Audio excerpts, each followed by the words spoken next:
It's me from Team Tech Reviews back in another video. So obviously we had the Apple event happen, and boy do I have some thoughts. Okay, so first off, iPhone 15 regular models, huge upgrade. It has the dynamic island now, just like the Pro models from last year. And the biggest feature of all, obviously USB-C is a factor, and we're hearing that it's going to get USB 2.0 speeds, with the Pro models getting USB 3.0 speeds.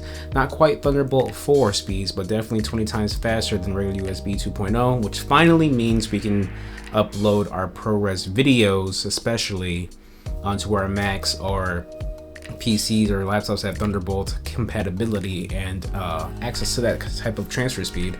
Now we can finally upload faster and not wait forever for ProRes videos to upload onto our hard drives and computers. Even airdropping was nearly impossible if you had more than 5 seconds of ProRes video. But nonetheless, the iPhone 15 models, regular models, do get a new 48 megapixel camera, which with a bigger sensor. Essentially, it's probably last year's Pro models camera sensor, but nonetheless, the regular models are getting a Pro level camera.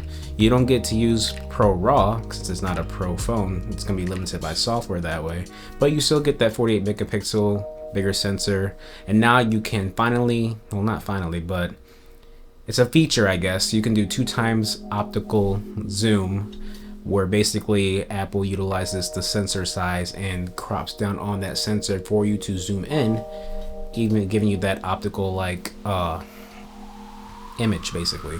So basically you get 2x zoom on the iPhone 15, and now you have ultra wide. So essentially you have three different capabilities of camera utilization with 1x, 2x, and 0.5x. And on the iPhone 15 Pro, they're still using that 3x zoom, and you still get that crop in 2x zoom.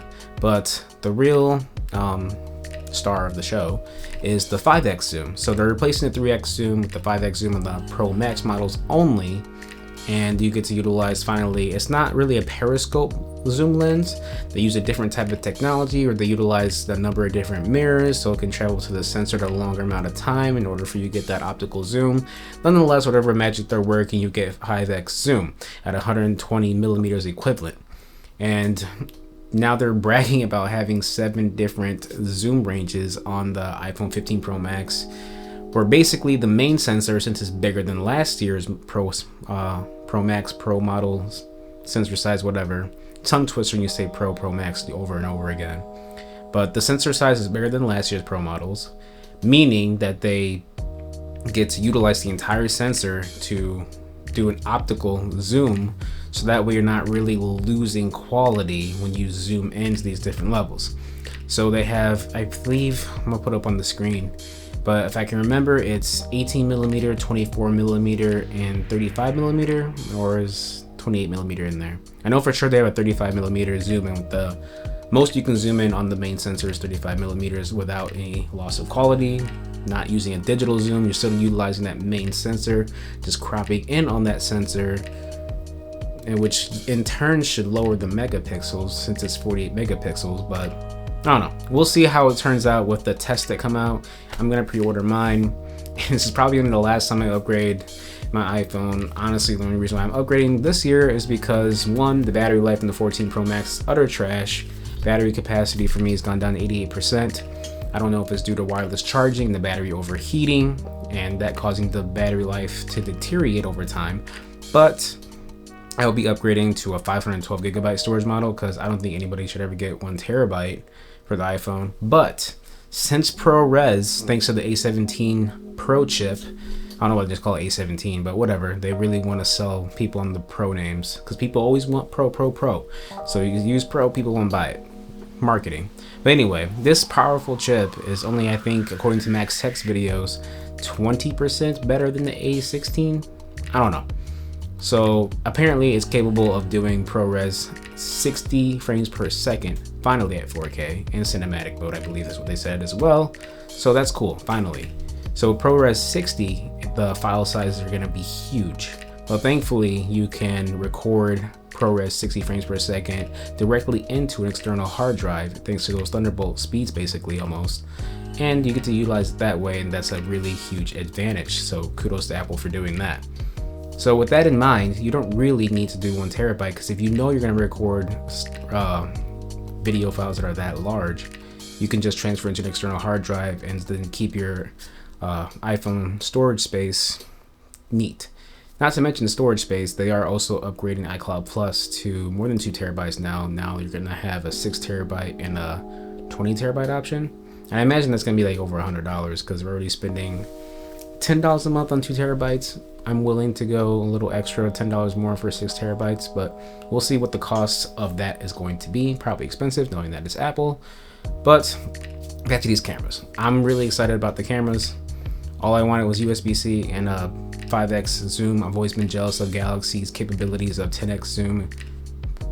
So with that in mind, this new 5x optical range zoom, from the people that posted their videos hands-on, they showed that it can go up to 25 millimeters digital zoom, or 28 millimeters. Not quite 30x. I was hoping we could get 30x, and maybe they could compete with Samsung with their photonic engine magic, but we're not getting 30x maximum. Definitely not getting 100x, but hopefully next year we can get something like that. But I don't think I'm gonna be upgrading, because 5x is good enough for me for the most part, because I'm sure with the 5x, I'm sure up to 15x or 20x, it's still usable photo, still usable image at that range. And that's good enough for me. I don't really need 100x, 20x, because either way, the more you zoom out, even on the Galaxy phones, up to 30x is doable for Galaxies, but I don't really need to take photos from that quite of a range. I'll just bring my actual camera with me if I need to take photos of that type. But for me, 5x is good enough. I'm sure the digital will be all right. Videos capabilities, really hoping for 8K 30 frames per second to compete with Samsung, because I want to see, I'm sure Apple can do some incredible magic with that, since they're known for their video capabilities. But they didn't really give that to us this year. Just a 3D image what's it called, stabilizer for their new telephoto lens, which also has a bigger sensor.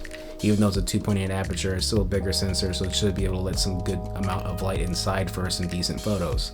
Now the ultra wide, I don't think is a really new camera, but hopefully that has some kind of upgrade to it too for low light images and videos. What else did they talk about? ProRes 60 frames per second, cinematic 60 frames per second. Oh, the glass. The glass on the lenses are now includes an actual glass body with some plastic. It's got 7 elements, I guess, including glass this time. So there's some kind of coating on there to help with image flare, or lens flare, which is something that Apple has really struggled with for the previous models. So hopefully the lens flare is a little better, because it has been pretty bad. And the bright daylight settings and those type of photos, the lens flare does get pretty bad. So hopefully they've addressed this finally after like years of complaining about it. So we have that going for that camera as well. Like I said, really hoping for 8K, but maybe next year, but that won't be good enough for me to upgrade. Real reason why I'm upgrading, like I said, USB-C telephoto lens. Although I'm not sure how this will do for portrait mode, even though they're bragging about a new generation of portrait mode coming out. It's probably all marketing. I mean, I'm sure their portrait mode is a little better, and they are doing something that Google, I believe, has been doing, where you take an image and it's already got that depth of field as you take that photo, so you don't really need to go into portrait mode anymore to take a portrait. It'll take the portrait mode photo for you, even though you're not in portrait mode, so that way if you decide you want it to be in portrait mode, you can go and post and just add that depth of field to it, because it already took a depth map photo at that moment. So I guess this is some A17 magic, because they need a strong image processor to do this in real time and not have any shutter lag. So now you don't really have to go into portrait mode. You can just take a photo. It'll detect if there's a person, an animal in the subject, and it will allow you to add depth later, add depth now. Pretty cool. Spatial video, if anyone's going to invest into Apple Pro Vision or whatever it's called, Apple Vision Pro, you now can record 3D video utilizing the main camera and the ultra wide camera to make a 3D type video. This will be out later. Obviously, this is only something you can play back on the Apple Vision Pro, whatever it's called. Apple Vision Pro, I think is what it's called. So I'm not really excited about that. Don't plan on buying that $3,500 device, but if people are going that route, something to get excited for. AirPods Pro, they just made a new USB-C case go along with their transition to USB-C. And granted, they're only going USB-C because the European Union forced them to do that. We all know Apple probably wouldn't have done that if the EU wasn't forcing them to do that, but thank you EU for making them do that. And now there are talks about forcing phones to make phones that allow you to replace the batteries. So we'll see what happens with that, although I think you're not able to have an IP68 rating if that's the case. So we'll see what happens with that. Nonetheless, going at 512 gigabytes of storage, like I said, that new titanium color looks pretty good, so I'm gonna go with that one because they're pretty much bringing back the blue color. I already had that. So titanium's gonna be the go-to for me with 512. It's my cat's time to eat.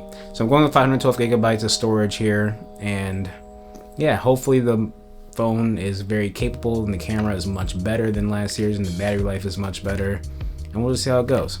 Let me know what you think in the comments below. Is the iPhone 15 Pro Max worth the upgrade? It's starting at 256 gigabytes of storage at the same price as last year's 256 with no option of 128 for a cheaper option, and it's probably due to all that Pro RAW and Pro Res capabilities. 128 definitely won't be enough if you want to utilize that. Really neither is 256 because I have that storage option right now with the iPhone 14 Pro Max, and it's not enough if I want to use Pro RAW and draw images all the time. But so 512, good enough for me. So I don't plan on upgrading anymore, but we'll see. I doubt I will because I don't think they can really do much innovation unless they go like on the Samsung or Pixel level of change. So we'll see. This is Team Tech Reviews. If you liked the video, hit the subscribe button, stay tuned for more. Thanks for watching. Peace.